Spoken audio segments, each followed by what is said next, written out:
जो बनी बनाए नाव हैं इनको अंतिम रूप देने का कार्य किया जा रहा है। और माघ मेले तक ये सारी नाव आपको यहाँ पर ड्रोन्स की बारात आई हुई है। आई डोंट नो व्हाई, लेकिन ये देखिए ये पुल यहाँ पर थोड़ा टिल्ट है, एक तरफ के लिए झुका हुआ है एक तरफ। एक पीपा पुल का निर्माण जो है आप देखिए तो वहां से शुरू किया गया। आमतौर पर एक और नए ब्लॉग में आपका स्वागत है। और आज के ब्लॉग की शुरुआत फिलहाल हम अपने रूम से ही कर रहे हैं, जहाँ पर हम निकलने वाले हैं संगम क्षेत्र के लिए। और आपको हम दिखाएंगे रास्ते के नज़ारे, क्योंकि आमतौर पर मेरे वीडियो में जो सामने के नज़ारे होते हैं रोड के, वो मिसिंग होता है। अपने बाइक को हम तैयार कर लें और यहाँ से निकले और आपको दिखाते हैं नज़ारे कैसे होते हैं। अभी बहुत ज़्यादा गंदी है, इसको साफ करें।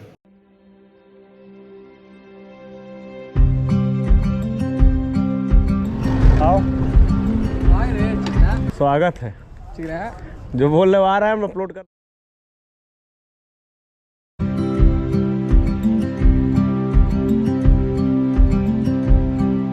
सो hey guys, Virag here, welcome to our new vlog. Magh Mela की तैयारियों को लगातार हम ट्रैक कर रहे हैं और आज जब हम इस वीडियो को बनाने आए हैं तो आज एक बहुत बड़ी अपडेट सामने निकल के आई है उत्तर प्रदेश सरकार की तरफ से। आपको याद होगा आज से ठीक 2 दिन पहले माननीय मुख्यमंत्री श्री योगी आदित्यनाथ जी का जो दौरा था वो इस इलाके में हुआ था, जहां पर उन्होंने तैयारियों की समीक्षा करी थी। और उन्होंने या उनके इस दौरे के बाद एक नई चीज निकल के आई है। 2024 में जब माघ मेला का आयोजन हुआ था तो वो माघ मेला 768 हेक्टेयर की भूमि पर आयोजित किया गया था, लेकिन इस बार हमें 2026 के माघ मेला में जो 32 हेक्टेयर का इंक्रीमेंट है वो देखने को मिला है। यानी कि इस बार का माघ मेला तकरीबन 800 हेक्टेयर में लगने वाला है। माननीय मुख्यमंत्री जी ने यह भी कहा है कि जो भूमि की आवंटन प्रक्रिया है और टेंट सिटी की बसावट है वो 15 से लेकर 16 दिसंबर तक पूरे किए जाने का जो अनुमान है वो लगाया गया है। यानी कि जो हम बता रहे हैं लगातार कि चीजें अप्रत्याशित रूप से आगे बढ़ रही है, वैसा हो भी रहा है। यानी कि 2024 के अगर हम माघ मेला की बात करें तो 2024 का जो माघ मेला था वो 768 हेक्टेयर में था, लेकिन इस बार 32 हेक्टेयर का इंक्रीमेंट करके इस बार का माघ मेला आपको 800 हेक्टेयर में लगता दिखाई पड़ेगा। और माननीय मुख्यमंत्री जी ने पहले ही कह दिया है कि तैयारियां युद्ध स्तर पे ही रहेंगी। महाकुंभ के ही थीम पर इस बार माघ मेला का आयोजन किया जा रहा है। और अगर हम श्रद्धालुओं की बात करें तो अनुमान के हिसाब से इस बार भी 15 से लेकर 20 करोड़ श्रद्धालु जो है वो आ सकते हैं। देखिए, डेटा डिफर कर सकते हैं अलग अलग रिकॉर्ड से, क्योंकि कुछ रिपोर्ट कहती है कि 10 से 15 करोड़, तो इस पे हम श्योरली कुछ नहीं कह सकते। लेकिन इतना भी है कि तकरीबन 20 से 25 लाख जो कल्पवासी है इस बार माघ मेला में हमें देखने को मिलेंगे। मैं फिर से बता दूं कि माघ मेला और महाकुंभ दोनों अलग अलग आयोजन है, इसको एक करने की भूल ना करें। और जो लोग ऐसा कर रहे हैं वो बिल्कुल ना करें। महाकुंभ का अपना ही एक विशेष महत्व है और माघ मेला का अपना एक महत्व है।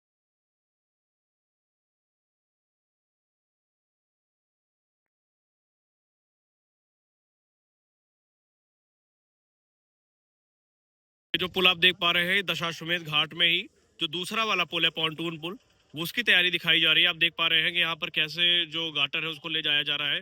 इतने भारे गाटर को ये लोग कंधे में लाद लाद कर ले जाते हैं। अब आप कितना रिस्की काम ये लोग कर रहे हैं उसका भी अंदाजा आप यहीं से लगा सकते हैं। और इसके अलावा बचपन में हम लोग गिल्ली डंडा बहुत खेला करते थे, लेकिन उसमें फर्क ये था कि हम जब गिल्ली डंडा खेलते थे तो उसके लिए हम लोग बाग में जाते थे या मैदान में जाते थे। यहाँ के बच्चों को उससे फर्क नहीं पड़ता। यहाँ के बच्चे गिल्ली डंडा कहाँ खेल रहे हैं? यहाँ के बच्चे गिल्ली डंडा खेल रहे हैं गंगा नदी के बिल्कुल किनारे। यानी कि फुल एकदम मजा ही मजा। और सामने आप दारागंज वाले जो दोनों तीनों पुल हैं, शास्त्री ब्रिज, रेलवे ब्रिज और ये जो पुराना रेलवे ब्रिज है, वो तीनों देख पा रहे हैं। और बहुत जल्दी इस पूरे इलाके का जो कायाकल्प है ये महाकुंभ के सॉरी माघ मेला की तैयारियों के लिए पूरी तरीके से हो जाएगा। अभी हम लोग खड़े हैं दारागंज की तरफ और आप देख सकते हैं कि यहाँ पर जो डॉल्फिन चौराहा है वो रहा सामने, डॉल्फिन वाली जो आकृति है। इसके अलावा ये मेन चौराहा है जहां पर इस समय पुल का निर्माण किया जा रहा है। तो प्रिपरेशन को ट्रैक करते करते हम लोग आ चुके हैं संगम क्षेत्र में, रामघाट के बिल्कुल बगल में। और जब यहाँ पर गड्ढा खोदा गया था हमने आपसे कहा था कि जो अंडरग्राउंड वाटर सप्लाई या सीवर लाइन है उसी की तैयारी चल रही है। और अब ये तैयारी अपने अंतिम चरण की तरफ जा रही है। इस समय आप देख सकते हैं कि यहाँ पर चेंबर बनाए जाने का जो कार्य है वो लगातार जारी है। और ये वही लोग हैं जिन्हें आप माघ मेला या कुंभ मेला के असली हीरोज कह सकते हैं, क्योंकि इन्हीं सब की बदौलत जो सुख सुविधाएं आपको मिलती हैं वो पॉसिबल हो पाती है। ये अनसंग हीरोज हैं। और आज की इस वीडियो में या हम हमेशा से इस वीडियो में आपको दिखाते ही रहते हैं। तो ये पूरा जो यहाँ पर अभी देख सकते हैं काम, ये अनवरत रूप से जारी है। 15 दिसंबर की डेडलाइन रखी गई है और कोशिश किया जाएगा कि उससे पहले ही जो कार्य है उसको पूरा कर लिया जाए। कहीं कार्य पूरे हो चुके हैं तो कहीं पर कार्य अपने अंतिम चरण में है और बहुत जल्दी इन कार्यों को पूरा कर लिया जाएगा और उसके बाद से जो व्यवस्थाएं हैं वो अपने अंतिम रूप में चलेंगी। हालांकि सामने जो कैंप आप देख पा रहे हैं ये यूपी पुलिस का है और इधर जो बड़ा वाला कैंप है श्री शंकर विमान मंडपम के बिल्कुल सामने, ये भी यूपी पुलिस का ही है। लेकिन तैयारियां अनवरत रूप से आगे बढ़ रही हैं। जो कार्य अभी तक प्रभावित हुए थे उन्हें भी अब समय पर पूरे किए जाने का प्रयास किया जा रहा है। तो आप देख सकते हैं कि तैयारियों की स्केल क्या है और तैयारियों के पीछे मेहनत कितनी ज्यादा है। और जब से मैंने व्लॉगिंग शुरू करी है माघ मेला की रिपोर्टिंग खासकर, तो मैं यही चाहता हूं कि प्रतिदिन हम इस इलाके में आए और इस इलाके में माइन्यूट से माइन्यूट जो डेवलपमेंट है वो हम आपको दिखाएं। हालांकि हमें बहुत सारी चीजें देखने को मिली, कुछ फनी मिली, कुछ सीरियस मिली। फॉर एग्जाम्पल वो है साइबेरियन बर्ड। इनको देखने के लिए हम लोग 50-50 रुपया दे करके संगम क्षेत्र में जाते हैं और ये पूरे परिवार के साथ इधर आराम कर रही हैं। यानी वहाँ आदमी ताक रहे हैं कि साइबेरियन बर्ड कहने दिख रही, और यहाँ साइबेरियन बर्ड आराम से सन्नाटे में बैठी हैं। तो अपडेट्स को कवर करते करते हम लोग पहुंच चुके हैं गंगा नदी के बिल्कुल किनारे, जहां पर इस समय जो नाव है उनको तैयार किए जाने का काम चल रहा है। आमतौर पर आप लोग जब संगम आते हैं तो नौका विहार करते हैं, 50 रुपए दे करके आप त्रिवेणी संगम का दर्शन करते हैं, साइबेरियन बर्ड्स का दर्शन करते हैं। लेकिन इन नावों को बनाने में कितनी मशक्कत लगती है ये आपको यहाँ पर इस समय देखने को मिल रही है। यूँ तो माघ मेला के लिए अलग अलग तैयारियां चल रही हैं, लेकिन उससे पहले जो नावों का कंस्ट्रक्शन है वो भी अपने पीक पर है। और ये कोई खाली आप माघ मेला के उद्देश्य से नहीं देख सकते, आमतौर पर यहाँ पर ये चीजें देखने को आपको मिलती रहती हैं।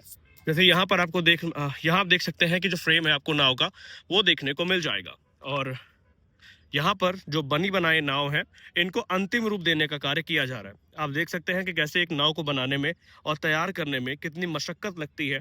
और जैसा मैंने अभी भैया से पूछा तो एक नाव को बनाने में 1 से 1.5 लाख रुपए की जो लागत है वो तकरीबन आ जाती है। तो इस समय यहाँ पर नाव बनाने की जो तैयारी है, पेंट करने का जो काम है वो लगातार जारी है और माघ मेले तक ये सारी नाव आपको गंगा नदी में देखने को मिल जाएंगी। ठीक है, इस वीडियो में हम आपको दिखाते हैं। अभी 24 घंटे पहले हम यहाँ पर आए थे जब पीपा को रंगा जा रहा था, और हमने आपसे कहा था, एक प्रश्न भी छोड़ा था आपके लिए कि क्या सभी पीपा पुलों को भगवा रंग में रंगा जाएगा। यहाँ पर ड्रोन्स की बारात आई हुई है। एक ड्रोन ये है Air 3S और एक उसके ऊपर है। आईफोन जूम नहीं कर सकता लेकिन ड्रोन्स बहुत सारे हैं। और यहाँ पर जो भगवा रंग में पुल तैयार किया जा रहा है ये ऑलमोस्ट डन है, ऑलमोस्ट कंप्लीट है। और आप देख सकते हैं कि यहाँ पर जो पुल का निर्माण कार्य है वो भी पूरा हो चुका है। हालांकि अभी एक तरफ टिल्ट है, आई डोंट नो व्हाई, लेकिन ये देखिए ये पुल यहाँ पर थोड़ा टिल्ट है, एक तरफ के लिए झुका हुआ है एक तरफ। तो मैं ये तो नहीं कह सकता कि रीजन क्या है, लेकिन इतना तो क्लियर है कि तैयारियां बहुत ही व्यापक पैमाने पर हो रही है। इनफैक्ट 7 पीपा पुल कहे गए थे और एक पीपा पुल का निर्माण जो है आप देखिए तो वहां से शुरू किया गया। आमतौर पर जितने पीपा पुल बने उनकी शुरुआत इस साइड से हुई थी, लेकिन वहां पर जो पीपा पुल बनाया जा रहा है उसकी शुरुआत जो है वो अपोजिट साइड से हुई है। तो ये चीजें देखने को मिली और टोटल 7 बनने हैं। तो ड्रोन्स बहुत सारे हैं। I am not here to cover the drone, और सौरभ भाई भी वहीं पे है सामने।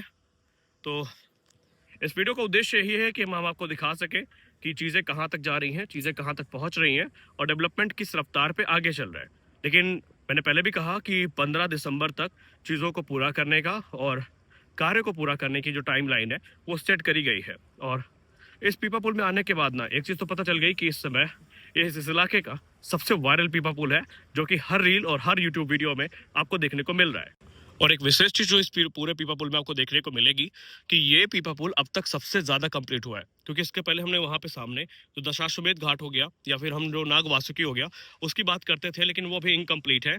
लेकिन इस पीपा पुल में जो अभी देखिए कि भगवा कलर से रंगने का जो कार्यक्रम है वो वहां तक पहुंच चुका है और आगे ये जो प्रोग्राम है वो अनवरत रूप से चल चुका है।